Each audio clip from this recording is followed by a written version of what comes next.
Just nice to see you again. But if you haven't, it's nice to meet you. So can you all see my screen okay? Yes. Okay, thank you. All right, so just a little more background about myself. I am not from Georgia. I am from Cincinnati, Ohio.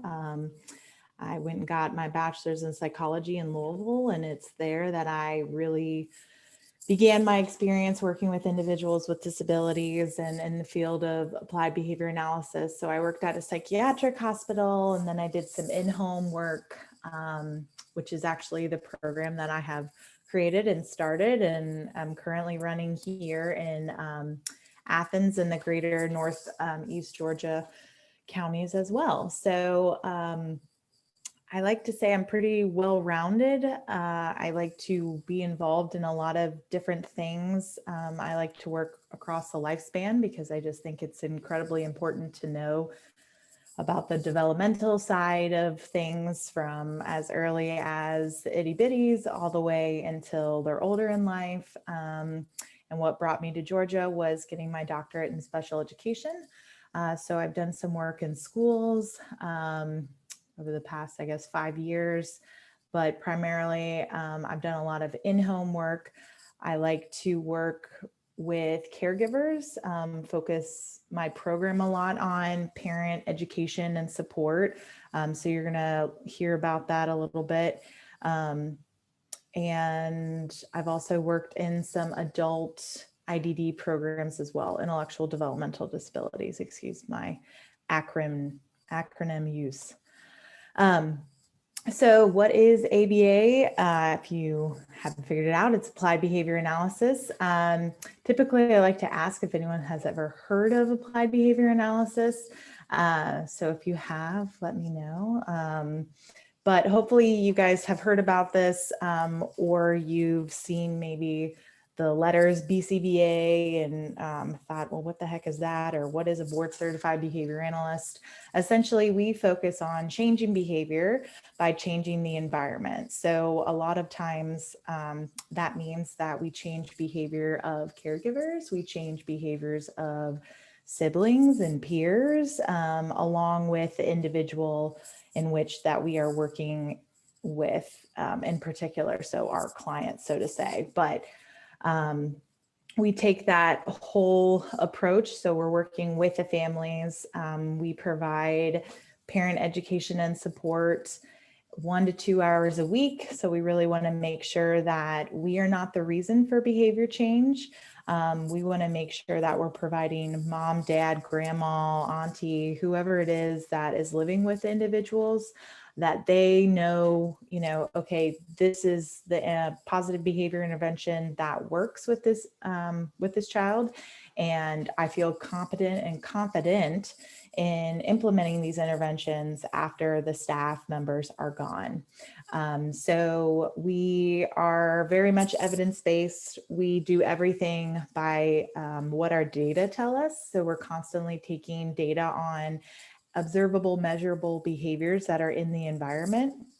So when we talk about behaviors that we want to change, obviously, a lot of times people think, oh, you work with individuals that engage in aggressive behaviors or property destruction, throwing items across the room or whatever that may be. Well, yes, we work with those individuals, but we also work with individuals who don't necessarily engage in those types of behaviors, but that needs some help with communication, needs some assistance with social skills, ADL, so assistant or activities of daily living, So we really work on individualizing each behavior plan for the individual to make sure that we are empowering that individual to be as independent and just have really functional skills.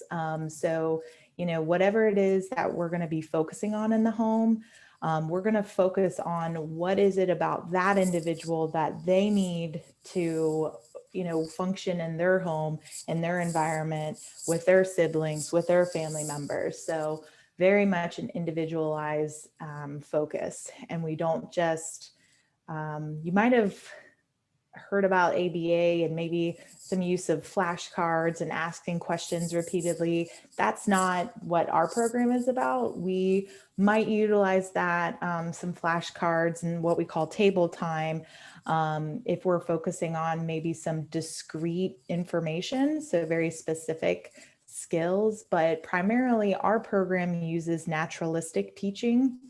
And so what that means is we just follow the routines and the structure of what's going on in the family home. And a lot of times we also provide what those routines and that structure is, because that may be lacking in the home environment. And so we start with there. So we really try to focus on, again, each family is different, each individual is different, but making it as naturalistic, as functional, and just really empowering the individuals to be the best that they can be.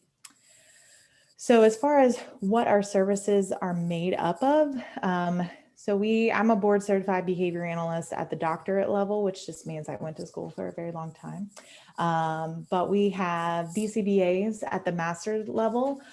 So just to kind of give you some information about who these individuals are, how do they get there, and what exactly they do in our program. So they have to have a master's degree in ABA, special education, or psychology. And with that master's degree, they follow a trajectory that focuses on applied behavior analysis. They have lots and lots of experience in a variety of environments. So practicum experience, that can be in the school, in home, that can be clinic setting. It can be working with adults, just a wide variety, but it has to be behavior analytic in nature. They have to take and pass a board exam. So that's kind of where you get to.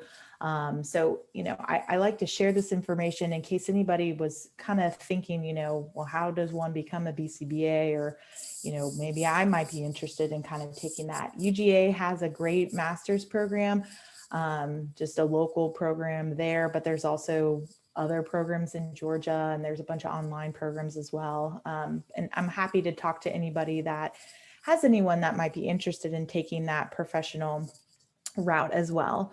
But for our program, our BCBAs spend the majority of the time focusing on providing assessments, creating treatment plans. They're going to graph, and they really work one-on-one with our staff and our caregivers. So they're that upper level supervisory position in this program.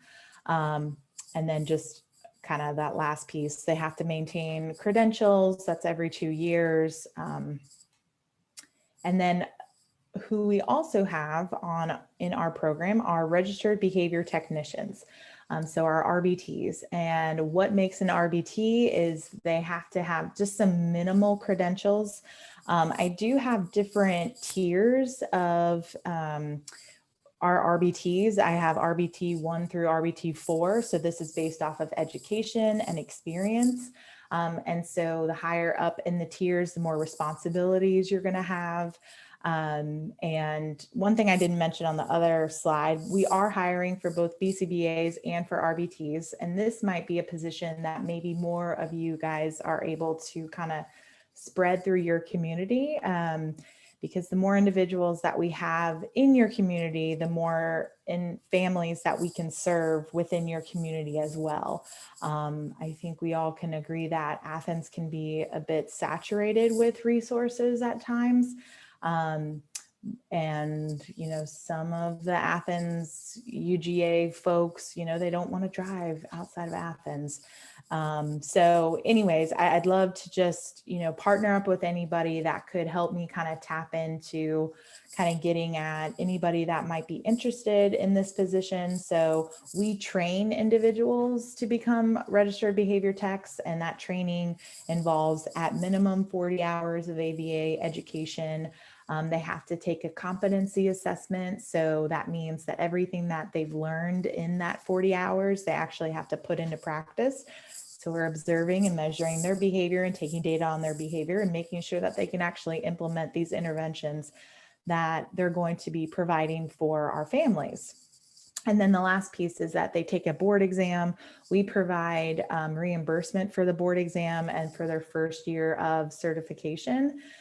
contingent on them passing the exam. And I will say we have 100% pass rate on the first try for all of our RBTs. And the only complaint that I've received is that I overtrain them, so they know too much. But I don't think that's a problem. So anyway, so that's just a little piece about, you know, what an RBT is, and what they do in our program is they're the ones that are working one-on-one with our individuals. They're implementing the treatment plans, they're collecting data, and they're providing feedback to our BCBAs. So the RBTs, you know, we really want individuals that are passionate about working with individuals with autism. We want individuals working with us that are high energy, that, you know, enjoy being challenged in a sense of finding creative ways. A lot of times people can kind of think of a RBT as a paraprofessional. So if you're familiar with the school system and what a paraprofessional does, that is essentially what an RBT is, but we are working in homes. And I like to empower my RBTs by, you know, just kind of letting them create activities that align with the goals that the BCBA creates, and among other things. And I will say in our program, you know, although we're in home and we're kind of scattered at times, we're very much a team. We have team meetings. We celebrate a variety of things, birthdays, and upcoming next month, if anybody knows, it's Autism Awareness Month, April. So wear blue. And if you're interested in just learning more about autism, again, I can definitely reach out to me and we can chat more about finding ways to just spread education and information about autism and this program in general. So we have our BCBAs and our RBTs, and that's, again, we're hiring for both, and hopefully you guys understand what each of those positions, primarily what they do in our program. And so now this is probably what you're most interested in, is what is the process of acquiring services? So first, I want you guys to make sure one of the flyers that I emailed out is has this eligibility. So we want to make sure that the individuals are officially diagnosed with autism spectrum disorder. So I have my doctorate, but I'm not a psychologist, and therefore we do not provide diagnostic testing for ASD. Unfortunately, we're going to have to refer out, but I do have a list of individuals that are around this area that do provide that. So if you are interested in, you know, just sending that information out to families, please just reach out to me as well. I just like to be, you know, as helpful as I can be. One thing that insurance has now required is that the diagnosis and the testing cannot exceed 3 years. So they want a retest, reassessment every 3 years going forward. Which is extremely frustrating because some of these wait lists for diagnostic testing are already pretty extensive. But unfortunately, that's just kind of where insurance is going right now. And please know that a school diagnosis is not an official diagnosis. When you receive a school diagnosis, that's most of the time that's just so they can acquire special education services. But unfortunately, that diagnosis doesn't extend, past the school walls. We work with Medicaid, Amerigroup, CareSource, Peach State, and Wellcare is going away. Peach State is absorbing them. So it says Wellcare up until Wellcare is no more. We work with individuals 0 to 20 years old. That's where insurance caps it. And we obviously serve in the counties that Advantage serves. So Barrow, Clark, Elbert, Greene, Madison, Morgan, Oconee, Oglethorpe, and Walton. So after you have deemed whether or not this individual is eligible, the second thing that they would have to complete, and they would get these forms by emailing the ABA Autism email, which I have at the end of the slide. The parents, the caregivers would need to complete a medication form, an intake packet, and then we have a checklist of necessary items. So they have to show us proof of insurance, proof of so copy of a birth certificate, copy of an ISP, most current ISP. They have to get a letter of medical necessity. And I like to point this out. And so what this letter of medical necessity, it can be something as simple as the child's doctor, medical doctor, writing a prescription that just says ABA on a prescription pad, or it can be a typed up letter that says so-and-so has autism, therefore it's a medical necessity that they receive ABA therapy. So something short and sweet. I do get a lot of questions about that, but it doesn't have to be anything beyond prescription pad or just that one sentence like I had, but it has to be on letterhead and signed and dated by a medical doctor or a psychologist. So once the parents have gathered everything, they're going to email the ABA Autism Services email, or they can mail everything to us, or they can actually bring it physically to the yellow desk, and then it would be taken back to our desk in our program. Behaviors. And then just last but not least, here's our information. That phone number is our program phone number. And then I shared with you guys in the chat my email, but I do like to give the ABA Autism Services email out to families. So if they have a specific question about the program, that's just where the emails will be funneled to. Does anybody have any questions or anything else that I can provide at this time?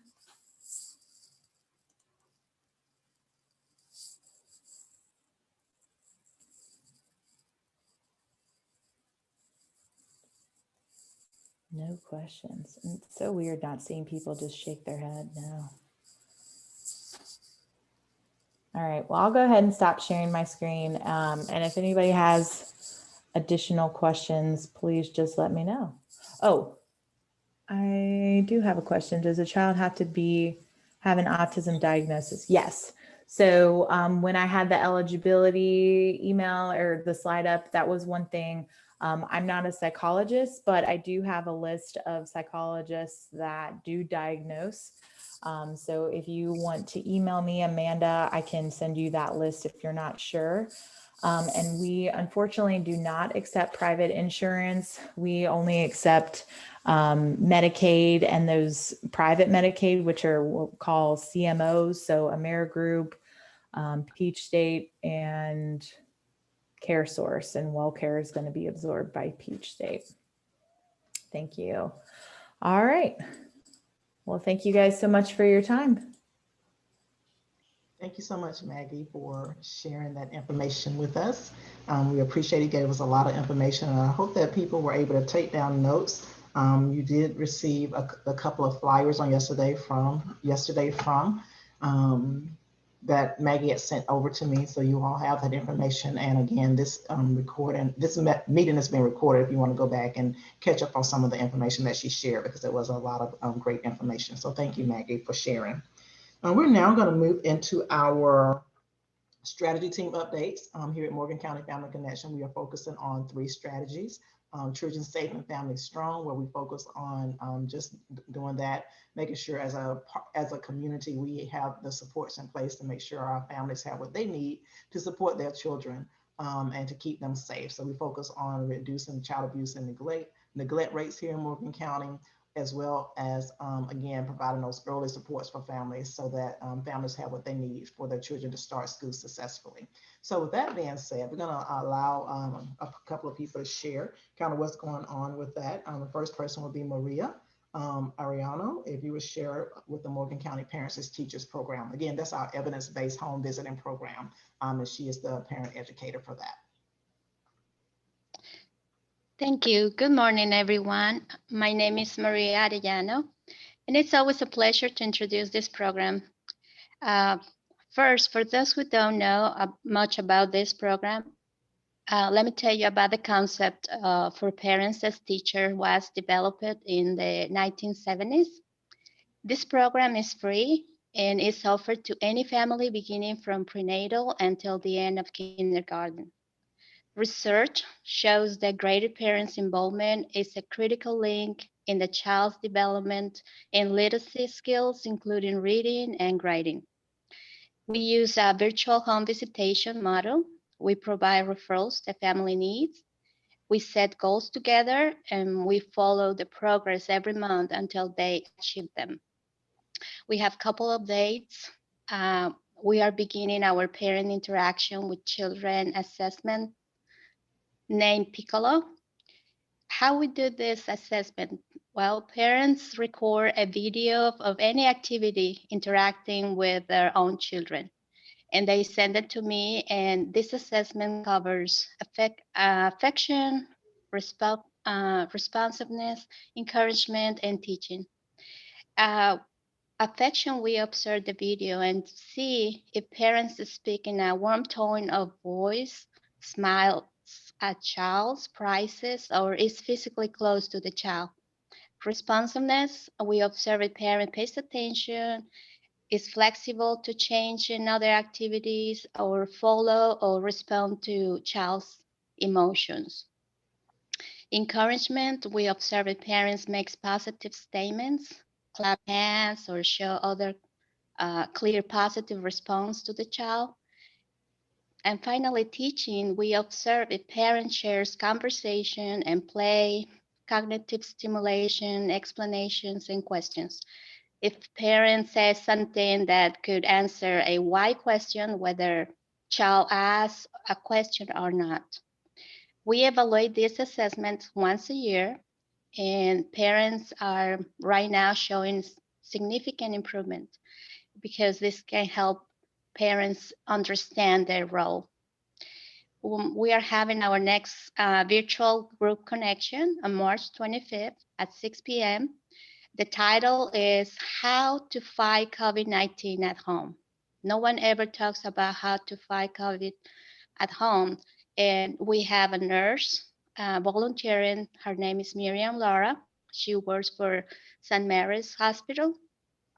And she will help us to understand how important it is to know.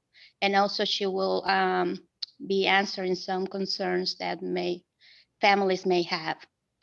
Right now we are accepting referrals, and I have already written my information in the chat box if you have any question or any referral. Thank you. Thanks so much for sharing, Maria. Again, we're excited about this program. We are right now in the process of, as I stated earlier, of writing the grant to go into our 6th year. And so we are excited about that we can continue to serve families here and really teaching parents that they are their child's first teacher, how important that is. So thank you, Maria, for all the work that you do. Our next program is our First Steps program. And again, this program focuses on parents with children prenatal through age 5. And so we have a lot of programs that focus on this particular age group. And with this, Amanda Hawk is our coordinator for this program. She's on the call, but she has kind of lost her voice. So I'm just going to give us an update on that particular program. We serve 150 families and are scheduled to serve 150 families this year. We're going into our 6th month, which we are now about halfway reaching our numbers. And we are pretty sure that we will reach our halfway numbers at the end of this month. She will be partnering with the Morgan County Primary School to go out and meet with families out there at the kindergarten roundup, and also setting up at the pre-K or pre-K orientation. And so if you have a family, and basically it's not as intense as the Parents as Teachers program. This program is where Amanda meets with the family one time in a just brief setting, kind of get information from them and kind of find out what they need. Each family will receive a resource package that have information on child seat safety, home safety, maternal care, just things and resources, a resource directory. So it's a one-time kind of program, but it puts resources in the hands of families so that they kind of have at their disposal whenever they need it, where they can turn for assistance or support, whether it's the library, the school system, a doctor's office, whatever, they kind of have the information at hand. So again, it's something that we want to get into the hands of all families. It's not based on income or anything like that. It's all parents that have a child, either prenatal all the way through age 5. And so I think Amanda has put her information in the chat box as well. If you serve families in that age bracket, please reach out to her again, because this is just a great way to get resources in the hand of all parents in our community. So with that being said, I'm not sure if Brittany Thomas is on the call from Project Free. If you're on the call, Brittany, you can go ahead and give us an update on Project Free.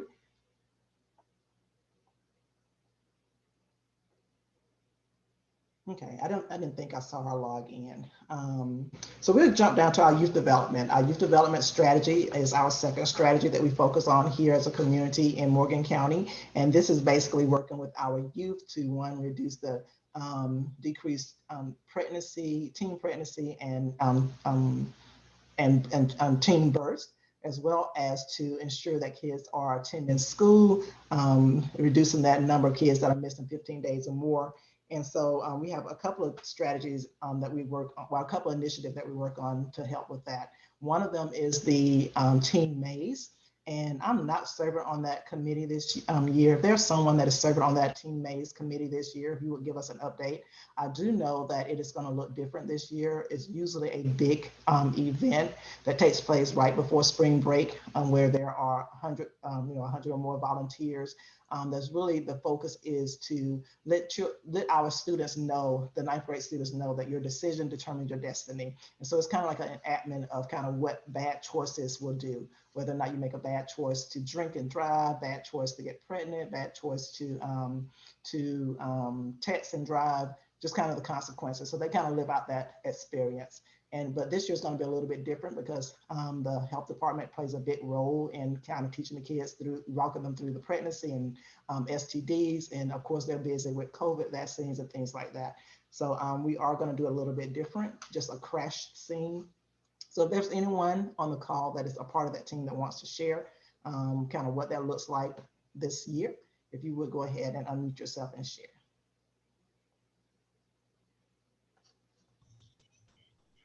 Valerie, this is Pam. Okay, go ahead, Pam. Good morning, everyone. I have missed a couple of the meetings, but we're planning to do the crash scene and an ER scene with the hospital and involving law enforcement and the fire and all with the crash scene for the 11th graders. We're still doing it on April 2nd, which was the original Teen Maze date. So that's what it's, maybe only about 40 people or so involved this year. And then they're going to talk about next year for doing maybe a couple of classes with the full Teen Maze scene, because we still aren't sure. Well, we still won't be able to have all the students in there and be able to social distance and all of that with the setup that we have. So hopefully next year we'll be able to go back to the full-blown thing. But for this year, it's just the 11th graders, and it's just a crash scene and an ER scene. Okay, thanks, Pam. And while you're talking, do you want to go ahead and give your other updates? Because I know you're part of things that goes on with youth development as well as several other things in the community. Sure. Wasn't ready, but sure. I am the school social worker for those who don't know me. And we are kind of getting ready to wind things down in a couple of weeks. Spring break is the first full week of April, but we have been in person all school year. So we've had students here, and we have had some who were chose to do the virtual program. And we're still having attendance issues with virtual and with those in person. So we're working on those, trying to make sure that they're getting what they need for this school year. Let me see, what else am I in? We haven't been meeting in person with the Family Ties group from the senior center. That's our grandparents or raising grandchildren or relatives raising relatives group that we have. We normally have a monthly meeting with them. It's the second Monday night at 5 o'clock. And we try to have a speaker for them and a meal. And they've been doing drive-through with them. Some of the churches locally put together gift baskets and things for the families to help them out. And they've been giving them some kind of boxed meal. I don't know if we had one this month, but that's normally what we do. And we usually try to keep them up with school supplies and helping them out with whatever services they need that are available in the community. Let me see. I'm also a member of Delta Sigma Theta Sorority. We service the Lake Oconee area. It's Greene, Morgan, and Tolliver counties. And we are doing a Zoom session on April 7th. It's called Taking Care of the Black Woman. So if you know anyone in this area that would be helpful for them to take a part in that, we are a community service organization, and that's in honor of World Health Day. So it's the flyer, there's no sign up, there's no fee. We hope to have door prizes and giveaways for them, and just giving them a little bit of information on taking care of yourself in the community. If you have any questions, you can let me know. Could you email me that information, please, Miss Pam? This is Tiffany. I can. Diane. Thank you. I can. So we're hoping to have a big group on that session. Velda, does that cover all my stuff? I don't know whether that covers all your many hats, but I think it covers a lot of them. Okay, thank you. All right, thank you so much, Pam. Okay, I want to just share a little bit about the 2021 Back to School Rally. We did have our meeting on yesterday morning, our initial planning meeting. For those that are new to this, know that the Back to School Rally, community-wide Back to School Rally, is one of our larger events that we hold during the summer. And the whole focus is to make sure that parents, again, have what they need in order for all children to start school successfully. And so usually it's this big festive event, and we start having it in the gym where we have about 50 or 60 exhibitors kind of sharing resources from their organization, as well as sharing school supplies with our families. And so with that, but because of the pandemic, we weren't able to do it like that last year. And this year, we're not going to be able to do it like that again. However, we met yesterday and we decided that the best route this year would be to do a drive-through event. There will be more details coming as far as location and things like that. But right now, the date is scheduled for July 24th. From 8 until 10 a.m. From 8 until 10 a.m. And that's a couple of weeks before the start of school. And again, the goal is to supply book bags and school supplies to families that come through.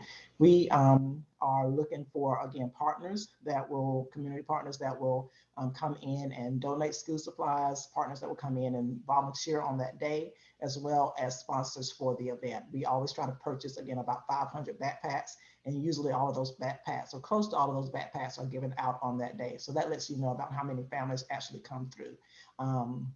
So I sent out a link that kind of had, and I will send it out again, that is asking information from you. One, are you willing to come out and participate as a volunteer? We need volunteers right before the event to come in and help sort backpacks and stuff backpacks with all the school supplies and whatever flyers you as partners want to insert in those backpacks, as well as the day of the event. We will need probably at least around 30 volunteers that's able to come out, help direct traffic, help actually put the backpacks in the trunks and the cars of the individuals. So I will send out another, resend that link out again, because this only works with you as our partners coming together to, again, make sure that all of our families have what they need for their children to start school successfully. So it's going to take all of us working together. So if you all can let me know as soon as possible whether or not you're able to volunteer and or supply school supplies and materials and or be a sponsor for that event,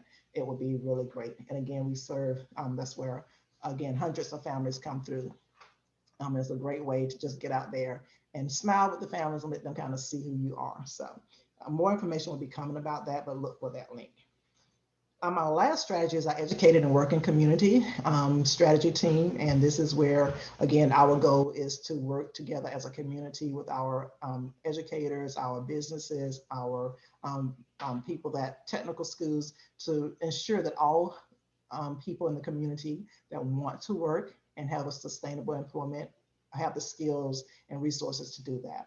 And so I think I saw Sid on the call. Sid, do you want to give us an update on any of our manufacturing ready, our workforce initiatives that is going on in our community, if you're still on the line? Yes, can you hear me okay? Yes, I can. Excellent, very good. Thank you so much for allowing us the opportunity to provide some information this morning. I do have some good news. We have some limited adult funds that are available. And we cover Morgan County and 11 other counties in this area, those counties being Barrow, Clark, Elbert, Jackson, Madison, Morgan, Newton, Oconee, Oglethorpe, Newton, and Walton. So anyway, we have adult funds that are available. These are limited funds. If someone meets what we call priority of service, where they receive food stamps or SSI, supplemental security income from Social Security, they would be potentially eligible, or if they're at 150% below the federal poverty level. The main thing that I want to make sure that I share is that if you guys know someone that is unemployed and looking for work, we're a great resource. We focus mainly towards manufacturing or the healthcare field. But there are many, many other training opportunities that are available as well. And I'll put down our website so that people can go in and look at the other training opportunities and our training providers. But we do have some limited funds available. We still have dislocated worker funds. That's someone that has been displaced from work due to lack of work, or if they have received 27 weeks of unemployment. The main thing is at this point in time, if someone is interested, they need to call our office, and I'll put this in the chat box. Our office number is 706-369-5703. Again, for the adult funds, it's limited. It's on a first come, first served basis. So if folks are interested, they need to call our office immediately, and I'll put some information in the chat box as well. Okay, thank you so much, Sia, for sharing that information. And it's awesome that there are those funds available. So if you have families that may benefit from this program, again, as he stated, that is limited, please make sure that you have them reach out to him as quickly as possible. Okay, that brings us down to the end of our strategy team updates. And now it's time for us to hear from you, our partners, any highlights or things that you have upcoming. We do ask that you all, if you have information that you want to share in the chat, if you go ahead and share that information in the chat so people will know how to get in contact with you, as well as please make sure that you have already signed in your name and organization into the chat box, because that would be used as our. May I say something? I'm sorry. Good morning. How are you? I'm good. How are you? Thank you. Good morning to everyone. I'm Simi Sola Johnson with the Georgia Department of Labor Business Services Recruiter. I just wanted to say that Georgia Department of Labor, we're still functioning.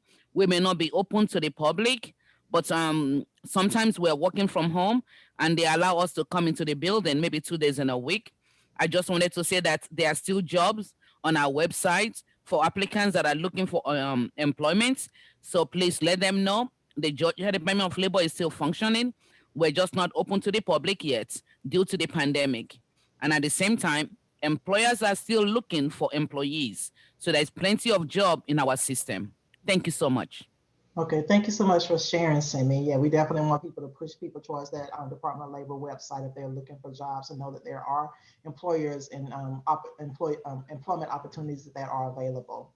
I'm going to kind of go down the list, and for people who have not shared yet, allow them to share. If I call your name, we're just going to kind of go how you all are on my screen. If you have something you want to share, you can go ahead and unmute yourself. If not, just say pass. Again, make sure that you put any information that you want people to have in the chat box, because I will share the chat with individuals later. So the next person I see on my list is Tiffany Elder with DJJ. Tiffany, do you have anything you would like to share from DJJ this morning? If you do, please unmute yourself. If not, just say pass.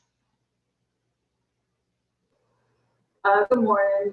We don't have anything to share. Just we're still not very busy right now, but we will start back going to court soon. I think we'll start back on some in-person court hearings starting in April. So as of right now, we don't have anything new. We're just Okay, thank you so much for sharing.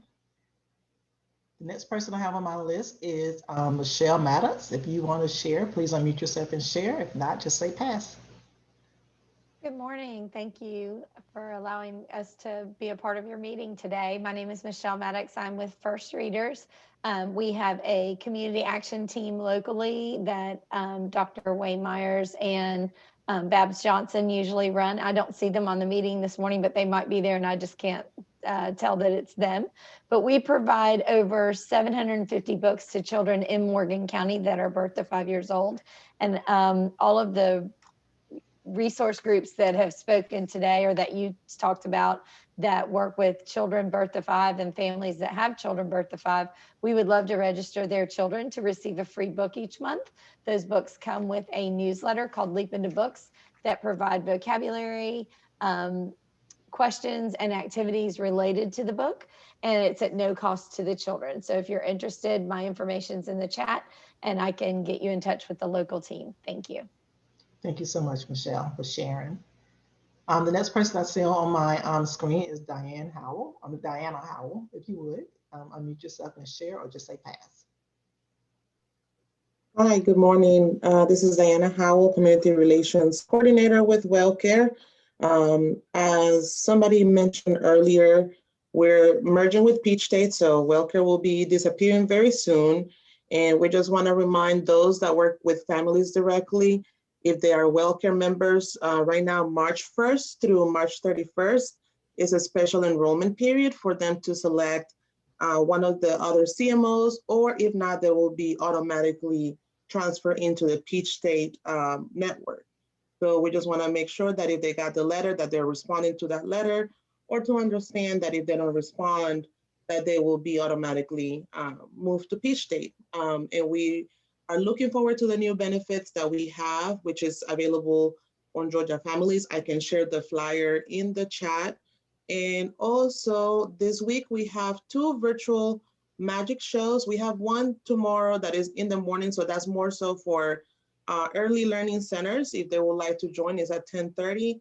I can send that if you send me your contact information. And we also have one on the 18th that is in the afternoon from 2:30 to 2:30 to 3:30, and that's with Magic Fred, and it's gonna be via Zoom. So I also can share that flyer. I think I saw it kind of coming through the screen. I don't know if Ms. Hardy had it from Anthony Ivy, but I can share that with you guys if you guys know of anybody that is interested in attending. Okay, thank you so much for sharing, Diana. Okay, the next person that I have on my screen is, and they just have the name Chris. There's nothing that goes with Chris. It's just Chris on the screen. Chris, if you have something you want to share, if you would share. Okay, hi, this is Chris Thaxton from Athens Technical College. We don't have anything necessarily new, but we are, in full swing with our GED classes in Morgan County. We offer in-person, fully online, and a hybrid option, which allows students to attend class like a Zoom meeting. And then we also have our high school equivalency option, which allows students to earn technical college credit while finishing their high school equivalency.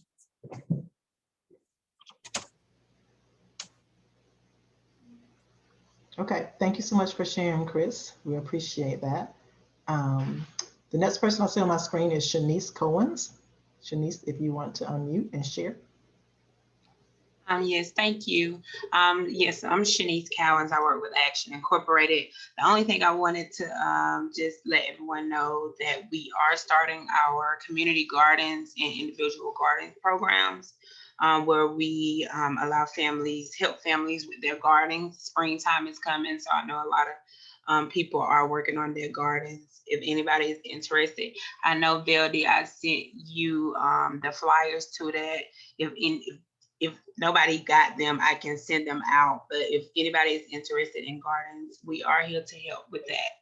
And of course, we are still helping families who had a loss of income or unexpected expense with their rental assistance and utilities. Okay, thank you so much for sharing, Shanice. The next person I see on my screen is Tamara Hall. Tamara, if you want to share.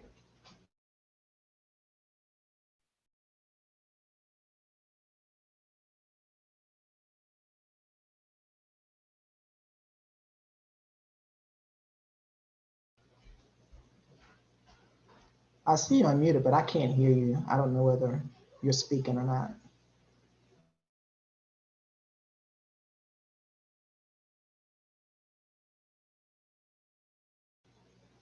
Okay, I don't think Tamala's speaker is working. But Tamala, if you have anything you want to share, if you would just type it in the inbox. I know Tamala is one of our counselors at the primary school. Bryce, I see that you are next on our screen. You have anything you want to share from the city? Well, not an incredible lot of new stuff. The only new development, so to speak, we have going on, I should mention, is we are making headway and making some real first steps on working on a new urban renewal plan for the eastern part of town, along East Washington Street and various side streets off of that. For those of you who aren't quite inured in the world of planner speak, those URAs, as they're often called, or URPs, urban rural plans for URA, the urban rural area, allows for a variety of grants and sometimes helps with that and gives some flexibility on other points. We have one in the Canaan area around the old middle school site. And that's an example. We've been able to leverage that to get some work done. Of course, a few other bits. Canaan Crossing is still underway over its construction. City, as you know, we're more on the housing side of things for you folks. So and once those are finished, we'll see those fill up probably pretty quick. And that's basically some of the highlights on our end. So I hope everyone stays healthy. Thank you. Thank you so much for sharing, Bryce. We appreciate that. The next person I see on my list is Sarah. With AmeriCorps. Hello, good morning, everyone. My name is Sarah Pedraza. I'm the marketing account manager for the North region for AmeriCorps. Today, I have shared with you guys several flyers. One of them is information regarding the Wellcare merge with Peach State, and it also includes some amazing value-added benefits that we kind of reconstructed, went back to the table and thought, you know what, during COVID, let's reach out to families and provide them with services that they need. So there are many other options for families and new ones as well. And these benefits will be effective May 1st. I did share it on the chat. I can also email it to you guys. And we have a community resource link. This link is available to everyone at no cost. Many agencies can mark your agency on our community resource link. You can update your phone number, your hours of service. I will be sharing that flyer. We do have a partnership with Unbertha, and we have an event coming up on the 18th with them, and it's mainly for community partners. This is a great tool. You can refer your customers via the community resource link, and it's a great tool for everyone. So I'll be sharing that as well. And Valdi, I'll send it to you by email. Maybe you can share it with the group. And that's about it. And I also shared some drive-through events that we're hosting. So if you guys, I'm not sure, you know, Morgan County is not that close to Athens, but families sometimes don't mind driving. We have 2 diaper drive-through events coming up this month in Athens, Clark County. All right, thank you. Thank you so much for sharing, Sarah. The next person I see on my list is Angie's. It just says Angie's iPhone. So Angie, if you would like to share this morning. Good morning. Can you hear me? Yes. I thought I had an echo because I had you on my phone and my computer because I was trying to get the best connection for a minute. I don't have anything particularly new. continuing to serve the high school students that are transitioning from high school into the work world. So with those that have an IEP or special needs, those are the kids that we're working with, and working closely with high school high tech as well, doing some things there. So, or at least over in Walton County. Not sure that Morgan is doing much with high school high tech this year, but trying to get that going a little better. And so if you guys need anything, my contact info is on the inbox there.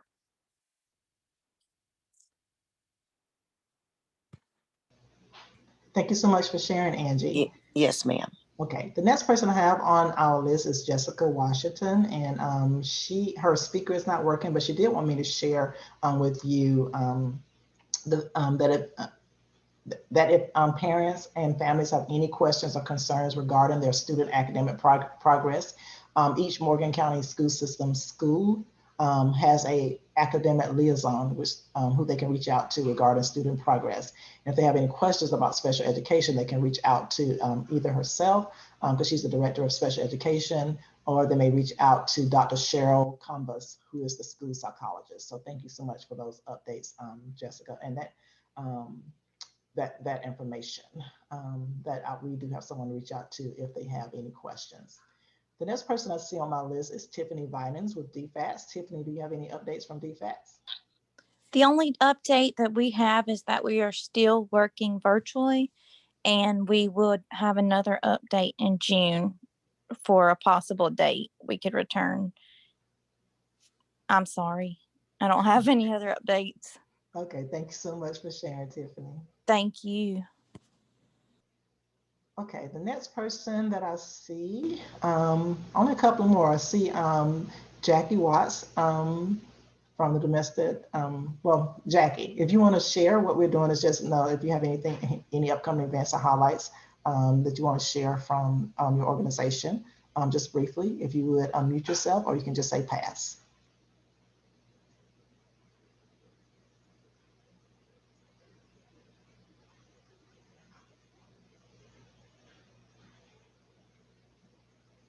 Okay, I see that she doesn't have any updates at this time. And then our last person is Laura Pike. Laura, if you would like to share. Thank you. And I'm sorry for jumping in late on y'all. I had another LIPT meeting right before this, so I had to be part of that. But I put the information in the chat box. No updates at Devereaux. We're still accepting referrals, and ages 10 to 21 with severe behavioral health challenges. And it's so good to see y'all. I'm hoping one day we can be back in person. Okay, thanks for sharing. It was good to hear from you as well. And those who just joined, if you would type your name into an organization in the chat box. I see two other people. I went back through the screen. Denise Chase, you have not shared. If you would share, and then T. Beckett, if you would share after Denise finishes.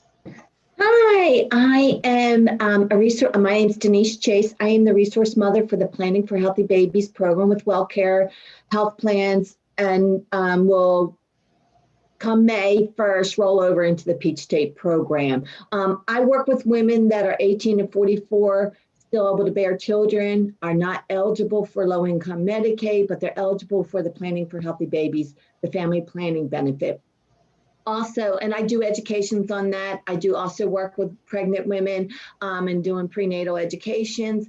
And also with the Planning for Healthy Babies program, there is the IPC portion, which is moms who give birth to low birth weight babies, and the resource mother only members, they have LIM, but they also get a case manager, and I would be their case manager for the program and all. So any questions, I put my information in the chat box.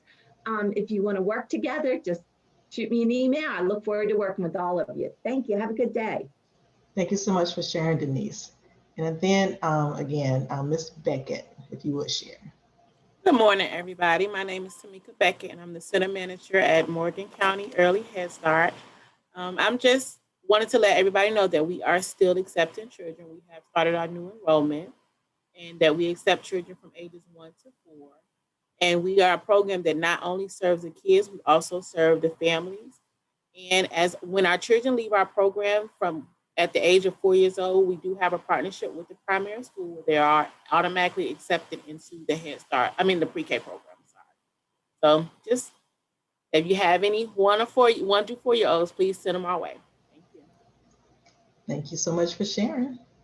Okay, that brings us down to the end of this call. We thank everyone again for being on the call. Please, again, go in and click on the links in the chat if you're interested in any of those links, because I don't think those are going to be available in the chat, but everyone's information will be available. So if you want to follow up with someone, make sure that you check out the email, you check out the chat and the video that will be coming out later. I see Pam raised her hand. Pam, did you have a question? No, Tamala gave me the information that she wanted to share. Okay. In the primary school. This is for Tamala Hall. She's a counselor at the primary school. And she said that they have been adding extra, she wanted everyone to know that they've been adding extra support for students that have returned from virtual to coming to in-person learning. And they think that is going well in trying to catch those students up. And she also said that we're still providing the pup packs to students on Fridays at the primary school and the elementary school. They get a bag of food that the students are able to prepare. Snack things and maybe like a microwavable mac and cheese or some other little dinner for them to be able to have food over the weekends. And she said that anyone that wants to partner with them on providing those meals, sometimes I know a group is already providing them, but if anyone else wants to partner with them to provide those, maybe a month out of the year or at various times during the year, to please contact her. And that was it. Okay, thanks so much for sharing that update from Tamala. Laura Pike, I see you have your hand up. Did you have a question? No, just real quick, I forgot to tell y'all that Danielle Brock did tell me to extend her hellos, so I wanted to make sure Veldy and Pam, y'all knew that. I meant to say that earlier. Thank you. Talisa, hello. Okay, that's all that I have. Again, look for the links coming out. Please register for the Brain 101 training that is coming up. I will resend the link, as well as any other information that was shared on this call. Again, I appreciate each and every one of you. Enjoy the rest of this day and remain safe and continue to enjoy, again, as I said earlier, enjoy the spring season that we're in, where new life and new hope is springing up everywhere. Thank you so much. Have a wonderful day. Thank you, Veldy. Thank you. Good one. Thank you, Veldy. Thank you. Thank you. Y'all have a great week. Thank you. Bye-bye.